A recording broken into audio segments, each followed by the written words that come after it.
हेडलाईन्सचे प्रायोजक आहे NBC bearings, लांब पळण्यासाठी। विजय शिवतारेंच्या वक्तव्याने अजितदादा गट आणि शिंदे गटातील वाद विकोपाला। शिवतारेंना आवरा नाहीतर कल्याणमध्ये वेगळं चित्र दिसेल। राष्ट्रवादीचे प्रवक्ते आनंद परांजपे यांची शिंदे गटाला धमकी। टीका करून वातावरण गढूळ करण्याचा प्रयत्न नको। शिवतारेंना वर्षावर बोलावून समज दिली जाईल। आनंद परांजपेंच्या धमकीनंतर संजय शिरसाट यांची प्रतिक्रिया। वादग्रस्त वक्तव्य टाळा, विजय शिवतारेंना महायुतीतील वरिष्ठांकडून सूचना। तर शिवतारेंच्या भूमिकेवर वरिष्ठ पातळीवर निर्णय घेतला जाईल, अजित पवारांची प्रतिक्रिया। पुण्यातील वसंत मोरेंचा मनसेला जय महाराष्ट्र। पक्षांतर्गत राजकारणाला कंटाळून मोरेंचा राजीनामा।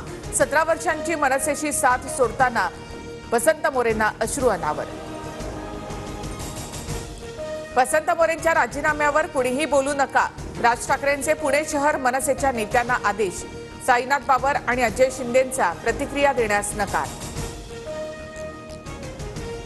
मान हत्तीला नाही त्यावर बसलेल्या राजाला असतो, राजाची पुण्याई म्हणूनच हत्तीला मान।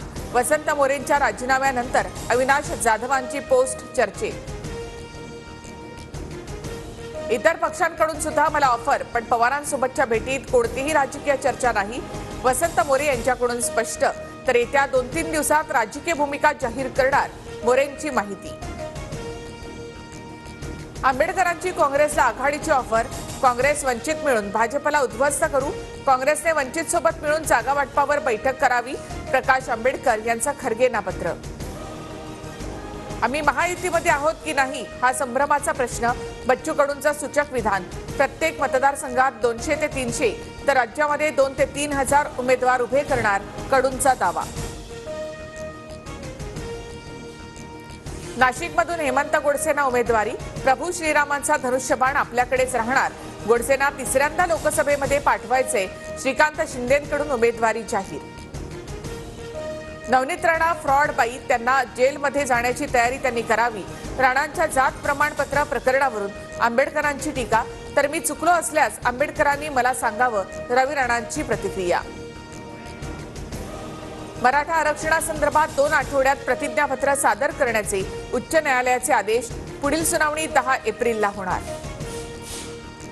मुंबईतील ब्रिटिशकालीन रेल्वे स्थानकांची नावं बदलणार, राज्य सरकारचा केंद्राला प्रस्ताव। करी रोडचा लालबाग, मरीन लाईन्सचा मुंबादेवी तर चर्नी रोडचं नाव गिरगाव होणार। केंद्रीय मंत्री पियुष गोयल उत्तर मुंबईतून लोकसभा लढवणार, सूत्रांची माहिती।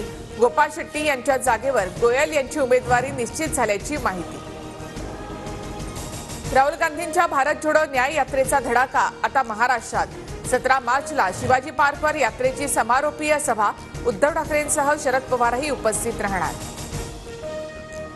नंदुरबारमधील काँग्रेस नेते पद्माकर वळवींनी घेतली बावनकुळेंची भेट। वळवी भाजपच्या वाटेवर असल्याची चर्चा। तर भारत जोडो यात्रा मुंबईजवळ येईल तसे काँग्रेस नेते भाजपत येतील, बावनकुळेंचा दावा। पुन्हा भाजपमध्ये येण्यासाठी खडसेंची धडपड, महाजनांचा दावा। तर मी लपून छपून भाजपत जाणार नाही, पवारांच्या संमतीने जाईन, खडसेंचं मोठं वक्तव्य। काँग्रेसकडून लोकसभेसाठी 43 उमेदवारांची दुसरी यादी जाहीर। आसामच्या जोरहटमधून गौरव गोगाई आणि मध्य प्रदेशच्या छिंदवाडामधून नकुल नाथ तर राहुल कासवा यांना राजस्थानच्या चुरू मतदारसंघातून उमेदवारी। हेडलाईन्सचे प्रायोजक आहे एनबीसी बेरिंग्स, लांब पळण्यासाठी।